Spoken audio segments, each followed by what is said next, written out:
కొడతాడు, తిడతాడు. ఎందుకు? ఆయన భావన ఎలా ఉంది? పిచ్చి భావన ఉంది. ఇంట్లో కూడా పిచ్చిగానే ఉంటారు. అదే ఒక జ్ఞానం తీసుకెళ్ళండి, ఒక పిచ్చో తీసుకొచ్చి అలా కూర్చుని పెట్టండి. ఆహాహా, రామచంద్రమూర్తి వచ్చావా, ఇన్ని జన్మలకు ఇంత కాలానికి నన్ను ధరింపజేయడానికి వచ్చావా తండ్రి అని చక్కగా పుష్పాలు తీసి ఓ రామచంద్రాయ నమః అంటూ పుష్పాలు వేస్తాడు. యద్భావం తద్భావత్య. ముందు నా ఆలోచన మంచిదే ఉండాలి, అంతా మంచిగా జరుగుతుందంటే అర్థం ఏంటంటే నా ఆలోచన మంచిది, అంత మంచిది. నా ఆలోచన మంచిది, నీకు అంతా మంచిగా జరగాలనుకున్నాను. మీ ఆలోచన మంచిది అనుకోండి, మీరు కూడా బాగానే ఉంటారు. కానీ మీ ఆలోచనలో అన్నాడు కానీ అవుతుంటావా పని, అంతా మంచి అన్నాడు కదా మంచి జరుగుతుంటావా అని మీకు సందేహం వచ్చింది అనుకోండి, పోతుంది. అది బాధపడవాలి. సుందరకాండలో ఎంత గొప్పగా దర్శించాడో చూడండి, రామదర్శనాన్ని పొందాడు.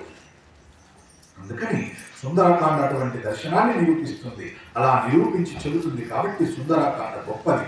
సుందరకాండకు మరొక రహస్యం ఉంది. సుందరకాండలో ఎన్నడూ దైన్యం ఎరగని జగన్మాత అయినటువంటి లక్ష్మీదేవి సీతమ్మ తల్లిగా ఉండి దైన్యాన్ని నటిస్తే దైన్యముతో ఉన్నట్టు కనబడిన తల్లి కన్నింటిని తన చేతితో ముట్టుకోకుండా తన వాక్కులతో తుడిచి 11 నెలల నుంచి విషాదములో ఉన్నటువంటి అమ్మ ముఖము ఆనందంగా ఉండేటట్లుగా మాట్లాడగలిగినటువంటి సమర్థత ప్రకటించబడినటువంటి కాండ సుందరకాండ.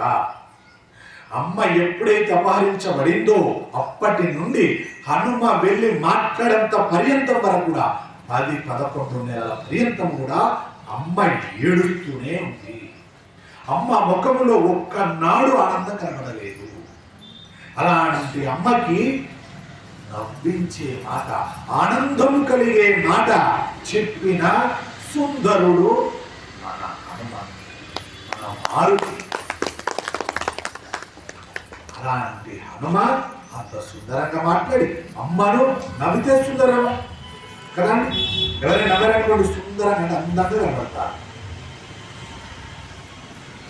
కోపంలో కూడా అందంగా ఉంటారండి, చాలా తక్కువ మంది కనబడతారు. కానీ కొందరు చాలా అబద్ధాలు ఆడతారు. కోపంలో కూడా అందంగా ఉన్నా ఉంటారు, చాలా మంది తప్పే అంటారు. నవ్వితేనే అందంగా ఉంటారు, కోపంలో అందంగా ఎలా ఉంటారు? అదేదో ఆ వెటకారానికో లేకపోతే ఆ మనిషిని ఏదో శాంతపరచడానికో తప్ప, ఏదో ఆకర్షణలో చేయడం తప్ప ఆ అందం అనేది ఎప్పుడు ఉంటుంది? నవ్వుతే అందంగా ఉంటారు, ప్రశాంతంగా ఉంటే అందంగా ఉంటారు, మంచి మనసు ఉంటే అందంగా ఉంటారు, ఒకరికి పెట్టాలన్న భావన ఉంటే అందంగా ఉంటారు, ఒకరికి సేవ చేస్తే అందంగా ఉంటారు, ఒకరి ఆపదలో ఉంటే మనకు తోచిన సాయం చేస్తే అందంగా కనబడతారు కదా. అది పట్టుకోమంటుంది.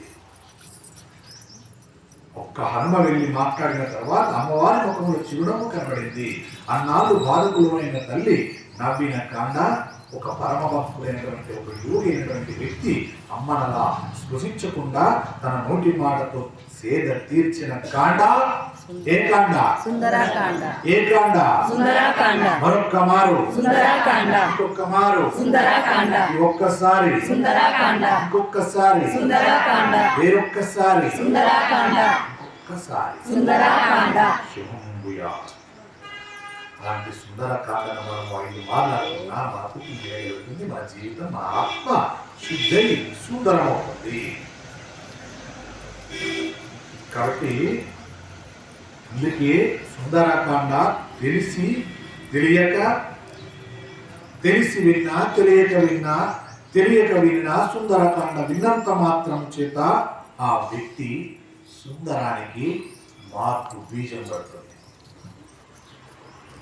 అయ్యా నేను విన్నాను సుందరకాండ నిన్ననే, చదివాను నిన్ననే, నేను ఇంకా సుందరుణ్ణి కాలేదేందయ్యా అని కొందరు అడిగిన వాళ్ళు ఉన్నారు.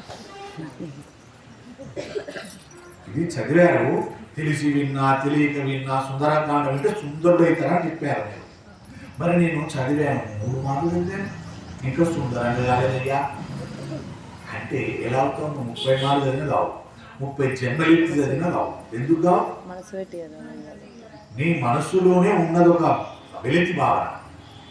నేను అయితానాట అనేటువంటి భావనతో చదివావు, అయితానా అని చదివావు.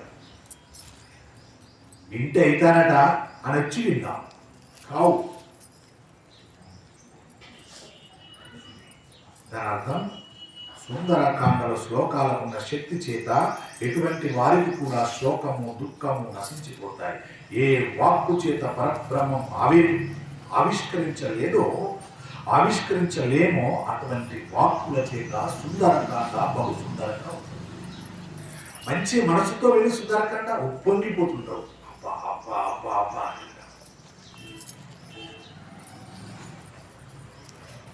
ఏ ఫలితాన్ని ఇస్తారో పరమేశ్వరుడు, అది ఈశ్వరుడికి తెలియాలి, మీకే తెలియాలి.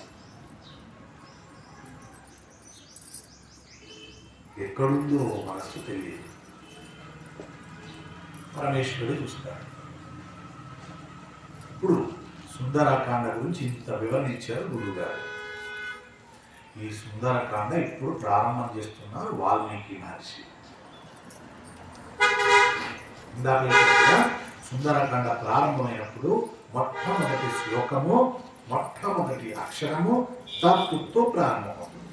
మళ్ళీ సుందరకాండ అయిపోయే సమయానికి తత్తుతో పూర్తవుతుంది.